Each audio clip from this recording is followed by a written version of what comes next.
indeed, we have much to celebrate here with the richness of culture that is a unique part of North Richmond and Richmond more generally, and of course the contribution of the Vietnamese community to that is something that we always must both honour and celebrate. Congratulations to everybody. The Year of the Dog, an important year, a promising year for loyalty, honesty and a willingness to help one another. I could not sum up this Lunar New Year more adequately than that. Happy Lunar New Year. Thank you so much. Having been born in Richmond, spent so much of my time growing up in this amazing street. It's an honour, it's a privilege for me to be in front of my family, my mum and dad, my aunties and uncles and cousins today, and many, many friends and family to welcome in this amazing festival, and a festival that I believe is the best festival we have in Victoria. Con xin cảm ơn Hội Thương gia Richmond đã sắp xếp và tổ chức Tết 2018. Con chúc tất cả quý vị năm mới an khang và hạnh phúc. Cảm ơn.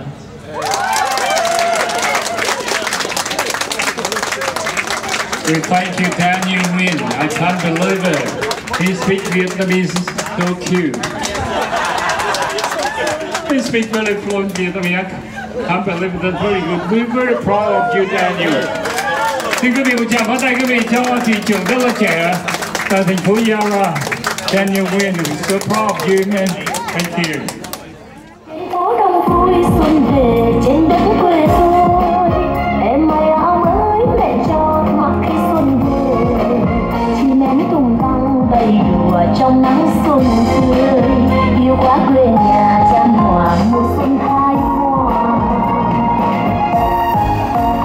Kìa kìa đường quê đông vui đến quá, áo mới muôn màu muôn sắc mùa xuân, cùng chúc xuân đưa chúc xuân, xin một năm an khang mọi nhà. Thank you, everybody. I also want to acknowledge the traditional owners of the land of Wurundjeri and pay respects to elders past and present. It is a hot day today. I've been to 8 of these now, and it seems it's either really hot or it's raining.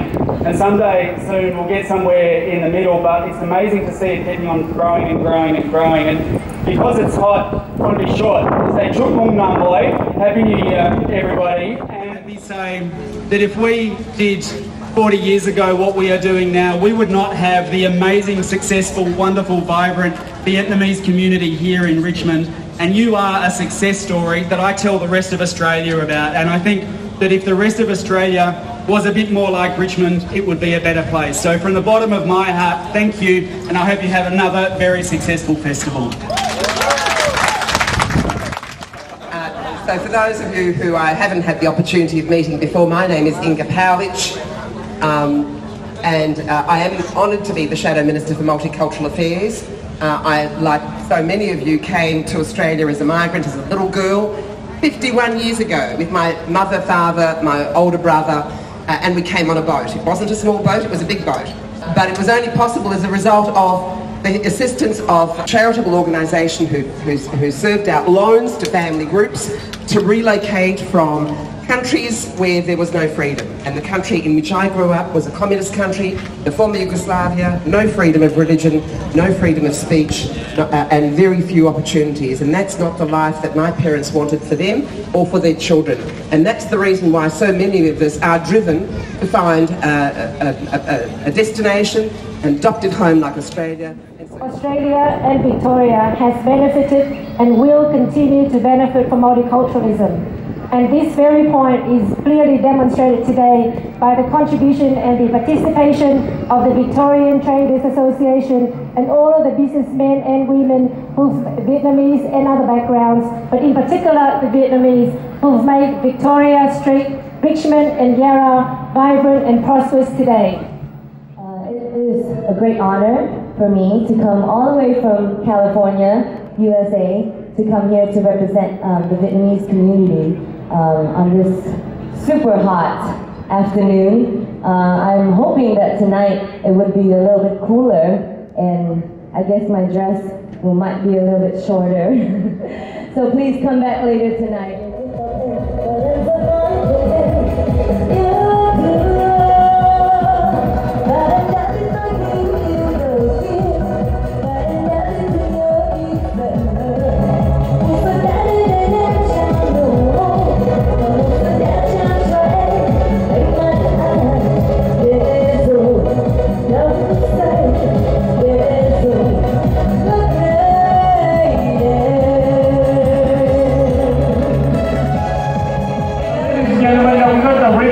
in front of all the guests here. We would like to ask everybody to give just will you come? Here. Are we ready? Okay, ready now. 1, 2, 3. Here you come. Xin chào tất cả quý vị. The Lunar New Year Festival 2019 officially open. Thank you.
New Year.